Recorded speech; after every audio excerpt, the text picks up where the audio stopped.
देखिए, प्रत्येक मनुष्य के जीवन में सद्गुरु का होना बहुत जरूरी होता है। कहते हैं कि गुरु बिन ज्ञान कोई नहीं पावे और वेद पुराण शास्त्र बतावे। ये मैं नहीं कह रहा हूँ, हमारा वेद पुराण शास्त्र कहता है कि सद्गुरु के बगैर यह जीवन मानव जीवन अधूरा माना जाता है। इस जीवन का कोई मोल नहीं है सद्गुरु के बिना, क्योंकि सद्गुरु ही इस जीवन रूपी नैया को भव सागर से पार लगाने का कार्य सद्गुरु ही करते हैं। सद्गुरु भोलेनाथ हैं, उन्हीं को, उसी पार ब्रह्म परमेश्वर को हम लोग के बीच में उसी गुरु बना, उसी पार ब्रह्म पर उसी को रास्ता बताने के लिए हमारे श्री हरिंद्रानंद साहेब जी 14 साल घोर तपस्या किए। बहुत गुरुओं से ठगने के बाद कहते हैं गुरु करे 10 पाँचा, और जब तक गुरु मिले 10 पाँचा तब तक गुरु बदलने में कोई दोष नहीं। जब तक अपने आत्मा को बोध हो जाए, संतुष्टि जब तक न मिल जाए, आप गुरु चेंज कर सकते हैं। तो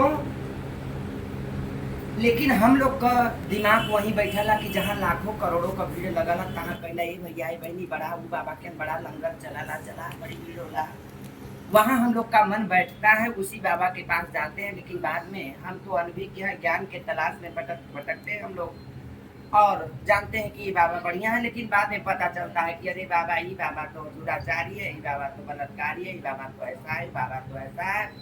लेकिन हमारे भोले बाबा के ऊपर एक कौ केस नहीं बा। जिंदगी आज से नहीं, नया गुरु ना बनल, हम लोग के जानकारी ना रहल, हम लोग का पूर्वज भगवान मान के पूजत चली गई। हम लोग के भी वही बताए गए कि शिव जी भगवान हमारे पार ब्रह्म परमेश्वर तीनों लोग का स्वामी। लेकिन आप लोग पढ़ी लिखी हैं, अगर शिव पुराण उठा करके देखेंगी तो उसमें वर्णन है, उसमें लिखा है कि जन्म हर युग में भोलेनाथ सदगुरु का कार्य किए हैं और इस कलयुग में भी कर रहे हैं।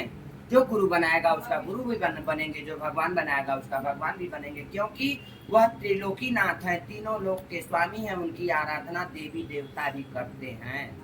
इसलिए भाई बहन, उनको मन से उसमें कोई खर्च नहीं लगना है, कोई खर्च नहीं। आप भगवान मान करके पूजा करती हैं, मानिए भगवान तो है ही है, लेकिन उसी भगवान को मैंने अपना गुरु मान लिया कि ये बाबा, अब हम किस गुरु के पास जाएं, कैसे समझे कि यही गुरु बढ़िया है, वही गुरु। हम तो साधारण इंसान है, कोनो गुरु दूसरों बात बढ़िया कह देता तो जानते हैं यही बाबा बढ़िया, फिर बाद में पता चलता है बाबा नहीं बढ़िया, बाबा बढ़िया। लेकिन भोले बाबा का तो कभी शिकायत हमने नहीं सुना, न तो इनके ऊपर कोनो मुकदमा बा, न कोनो केस बा, न कोई उंगली उठाए सकत। आज तक कई युग बीत गए, सतयुग द्वापर त्रेता, कहीं नहीं लिखा है कि इनके ऊपर कोई उंगली उठा दिया।